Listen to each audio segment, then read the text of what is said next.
تجسم کی مثال ہمیں نجات کے کام کو جاری رکھتے ہوئے دنیا کو یسوع مسیح کی اصلیت سے روشناس کرانا چاہیے۔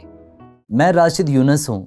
یہ اصول اسی بات کو جاری رکھے ہوئے ہے جس کے بارے میں ہم فلپیوں کے نام پولس رسول کے خط میں کئی بار پڑھ چکے ہیں۔ چونکہ ہم بے غرض زندگی گزارتے ہیں جس کا بیان وہ ہمارے خداوند یسوع مسیح کے بدن میں اتحاد اور یگانگت کے ساتھ میں رہنے سے کر رہا ہے، اسی وجہ سے ہم عاجزانہ زندگی بسر کر رہے ہیں۔ ہم روز اپنے ذاتی مفادات کی قربانی دیتے ہوئے زندگی گزارتے ہیں، لیکن اس کا مقصد یسوع مسیح کی تقلید کرنا ہے۔ در حقیقت یسوع مسیح کی تقلید وضاحت کے لحاظ سے کئی زیادہ وسیع ہے کہ کیسے خدا ان تمام خصوصیات کو ہماری زندگی میں شامل کرنا اور پورا کرنا چاہتا ہے، اور اسی لیے فلپیوں 2 باب کی 12ویں آیت میں پولس رسول نے اس پہلو کو مزید طول دیا، اور میں نے اسے لائق چال چلنے کا اصول کہا۔ پس اے میرے عزیزو، جس طرح تم ہمیشہ سے فرمانبرداری کرتے آئے ہو، اسی طرح اب بھی نہ صرف میری حاضری میں ڈرتے اور کانپتے ہوئے اپنی نجات کا کام کیے جاؤ۔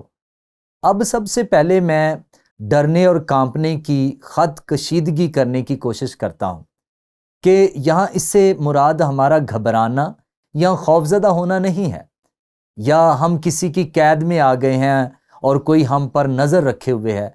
یہاں پولس رسول بھی یہی کہہ رہے ہیں کہ ہماری نجات کس قدر حیران کن ہے، اور ہمارا خدا نہایت عظیم ہے، اور اس کا یہ نجات کا منصوبہ نہایت شاندار ہے، جس کی وجہ سے ہمیں تعجب میں ہونا چاہیے۔ تعجب اور خوف یعنی خدا کے خوف میں، اور یہاں تک کہ جسمانی تبدیلیوں کے تجربات سے بھی ہم کنار ہو رہے ہیں۔ یہ سب باتیں اثر انداز ہوتی ہیں، اور تبھی وہ ایک لفظ کانپتے ہوئے کا استعمال کرتا ہے، اور تب آپ جانیں گے کہ ہمارا خدا اور ہماری نجات کس قدر عظیم ہے۔ اب دوسری بات جس کے بارے میں پولس رسول کہتے ہیں اپنی نجات کے کام کیے جاؤ، تو وہ یہ نہیں کہہ رہا ہم اپنے کاموں سے نجات حاصل کر سکتے ہیں۔ افسوس سے کہنا پڑتا ہے کہ بہت سے لوگ اب بھی غلط فہمی کا شکار ہیں، اور فلپیوں کے نام لکھے گئے خط کے حوالے میں وہ اس بات کا کوئی اظہار نہیں کر رہے۔ وہ بارہا اپنے لکھے گئے تمام خطوط میں اس بات کا اظہار کر رہا ہے کہ مسیح پر ایمان رکھنے کے ذریعے ہم فضل سے بچائے گئے، جسے میں نے ایمان اور اچھے اعمال کی عظیم مثال کا حوالہ کہا۔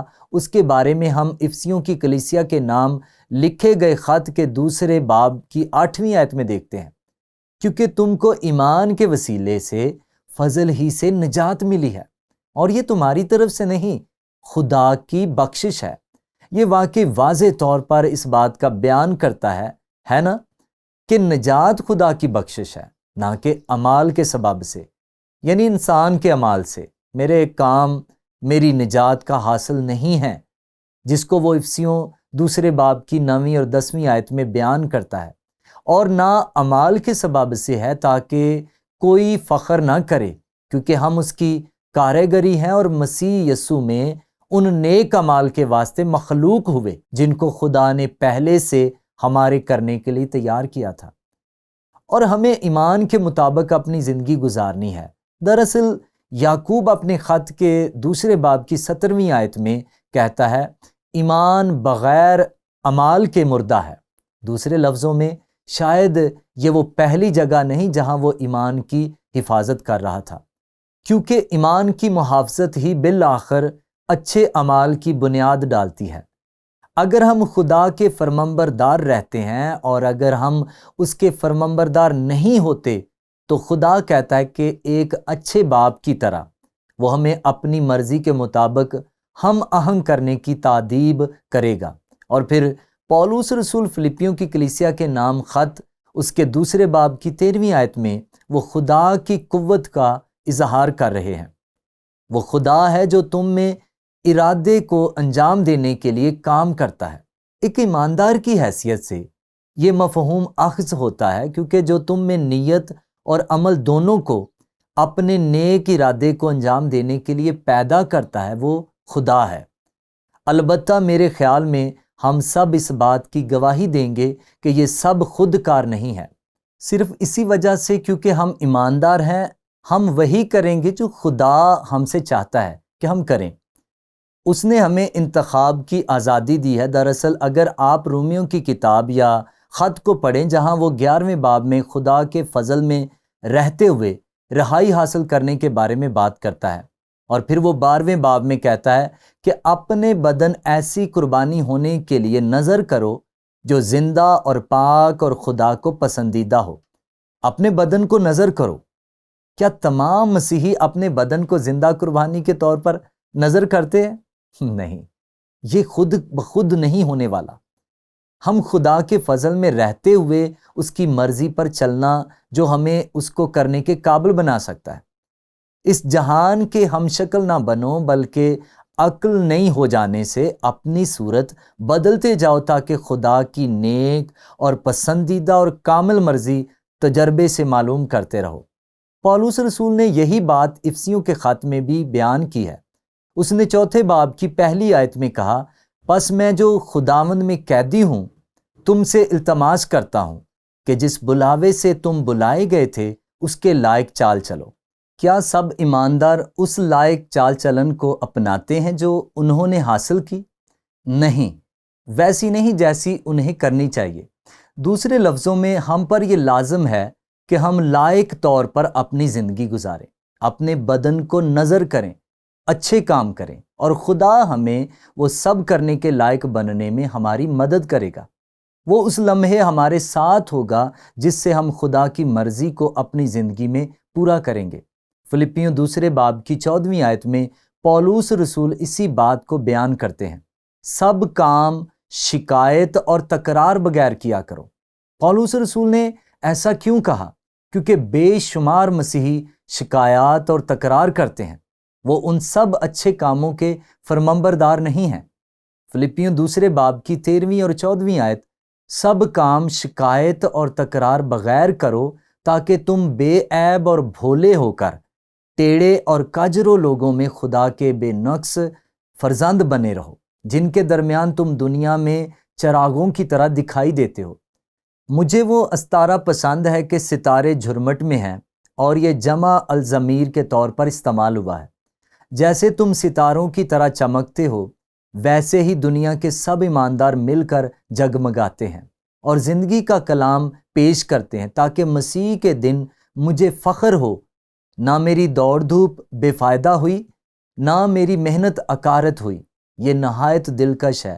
وہ ستارہ بھی مرغوب کرنے والا ہے، ستاروں کی مانند، ستاروں کی مانند چمکنا۔ اور میری اور میرے خاندان کی زندگی کا وہ ایک عظیم تجربہ تب وقوع پذیر ہوا جب ہم مونٹانا میں ایک مسیحی کیمپ کی مدد کو گئے، اور اس رات کو ایک ناقابل یقین تجربے سے دوچار ہونا پڑا۔ وہ خیمہ پہاڑوں کے بیچوں بیچ لگا تھا، خوبصورت۔ عام طور پر جب سورج غروب ہوتا ہے اور اندھیرا چھانے لگتا ہے اس وقت آسمان صاف دکھائی دیتا ہے، اور جب آپ آسمان پر نگاہ کرتے ہیں اور آپ کی نظر ستاروں کے جھرمٹ پر پڑتی ہے جو دوسری جگہوں پر نظر آنا تھوڑا مشکل ہے، یہ ستاروں کا جھرمٹ ہے جو بالکل ناقابل یقین ہے۔ آپ جانتے ہیں کہ حیران کن بات یہاں پر یہ ہے کہ ہمیں جس ستاروں کے طویل سلسلے کے بارے میں بتایا گیا ہے وہ کہکشاں میں آج سے تقریباً 200 ارب سال پہلے سے موجود ہے۔ یہاں صرف کہکشاں کا ذکر ہوا ہے، لیکن اس کے علاوہ بھی ایک اور چیز ہے جو بیان سے باہر ہے، وہ ہے کہ یہ کہکشاں 2 خرب کہکشاؤں میں سے ایک کہکشاں ہے۔ یہ بات ہماری سمجھ سے بھی باہر ہے، اس کے بارے میں ضرور سوچیں۔ ہمیں یہ یاد رکھنا ہے کہ ہمیں ستاروں کی مانند چمکنا ہے، اور میرے خیال میں اس استارے کو استعمال کرنے کا اصل مقصد انسانی نقطہ نظر کا بیان اس سے زیادہ کرنا ہے، جیسے پولس رسول کرتے ہیں کہ وہاں پر کیا ہوتا ہے، تاہم روح القدس وہاں پر وقوع ہونے والی ہر چیز سے واقف تھا۔ یسوع مسیح بھی وہاں پر وقوع ہونے والی ہر چیز سے آشنا تھے۔ ہم اس بارے میں کافی جانتے ہیں، لیکن میرے اندازے کے مطابق پولس رسول یہاں یہ کہہ رہے ہیں، اور جس بات نے میری سوچ کو گرفت کیا وہ یہ ہے کہ ہماری نجات دراصل فلک پر ٹمٹماتے ہوئے 200 ارب ستاروں سے کہیں زیادہ حیران کن اور معنی خیز ہے۔ ہماری حیرت انگیز نجات کا اس دنیا میں موجود کسی بھی چیز سے کوئی موازنہ نہیں، اور جب اس بارے میں سوچ بچار کرتے ہیں تو ہمیں خدا کے حضور ڈرتے اور کانپتے ہوئے اس کے حضور میں کھڑے رہنے کی اہمیت کا احساس ہوتا ہے۔ اس ذات اقدس کی وجہ سے ہی ہم پر اس ابدی نجات کا آشکارا ہوا، اور غور کریں کہ ہماری نجات آسمان میں موجود 2 کھرب کہکشاؤں سے کئی گنا زیادہ حیرت انگیز ہے۔ اصل میں یہ وہ قیمت ہے جو خدا نے ادا کی، اور جیسے جیسے ہم اس بات کی اہمیت کو سمجھتے ہیں ویسے ویسے ہم کلام خدا میں خوف کے متعلق بیان شدہ حوالہ جات کی نوعیت کا اندازہ لگاتے جاتے ہیں۔ ہم کون ہیں جو خدا کی عظمت کا بیان کر سکیں؟ اور اس حوالے کو یاد کریں جب یوحنا رسول نے اس کے متعلق فرمایا، ابتدا میں کلام تھا اور کلام خدا کے ساتھ تھا اور کلام خدا تھا، یہی ابتدا میں خدا کے ساتھ تھا، سب چیزیں اسی کے وسیلہ سے پیدا ہوئیں، اور جو کچھ پیدا ہوا اس میں سے کوئی چیز بھی اس کے بغیر پیدا نہیں ہوئی۔ یہ کیا کہنا چاہ رہے ہیں؟ یسوع مسیح کلمہ تھے، اور یسوع مسیح ہی کے وسیلہ سے جہان کی سب چیزیں خلق ہوئیں، لیکن وہ ایک ننھے بچے کی شکل میں دنیا میں آیا اور انسان بنا، اور اس نے اپنے آپ کو عاجز کیا اور اپنے آپ کو قربانی کے لیے پیش کر دیا تاکہ ہم سب اس کے وسیلے سے بچ سکیں۔ ہم پڑھتے ہیں اس میں زندگی تھی اور وہ زندگی آدمیوں کا نور تھی، اور نور تاریکی میں چمکتا ہے اور تاریکی نے اسے قبول نہ کیا۔ اور یسوع مسیح جو ہماری خاطر دنیا میں آیا اور موت گوارا کی، وہ اس بات کا بھی بیان کرتے ہیں کہ ہم دنیا کے نور ہیں۔ ہماری روشنی آسمان پر موجود تاروں کی مانند ہونی چاہیے۔ یہاں ایک سوال پر سوچ بچار اور عمل کرنے کا وقت ہے۔ کیسے پولس رسول کے پہلے خط میں بیان کیے گئے حوالے کا تعلق فلپیوں کے نام پولس رسول کے خط 12 سے 18 آیات سے جڑا ہے؟ اور یہاں پطرس رسول اپنے پہلے خط کی 3 باب کی 15ویں آیت میں یہ لکھتے ہیں، یہ خیال سے پولس رسول کے بیان کردہ حوالہ جات کی خوبصورت تصویر کشی ہے، بلکہ مسیح کو خداوند جان کر اپنے دلوں میں مقدس سمجھو، اور جو کوئی تم سے امید کی وجہ دریافت کرے اس کو جواب دینے کے لیے ہر وقت مستعد رہو، مگر حلم اور خوف کے ساتھ، اور نیت بھی رکھو تاکہ جن باتوں میں تمہاری بدگوئی ہوتی ہے انہی میں وہ لوگ شرمندہ ہوں جو تمہارے مسیحی نیک چال چلن پر لان تان کرتے ہیں۔ ہماری زندگی کا اصل مقصد آسمان کے تاروں کی مانند چمکنا ہے تاکہ ہم اپنے کردار سے یسوع مسیح کی ذات کی پہچان کرا سکیں۔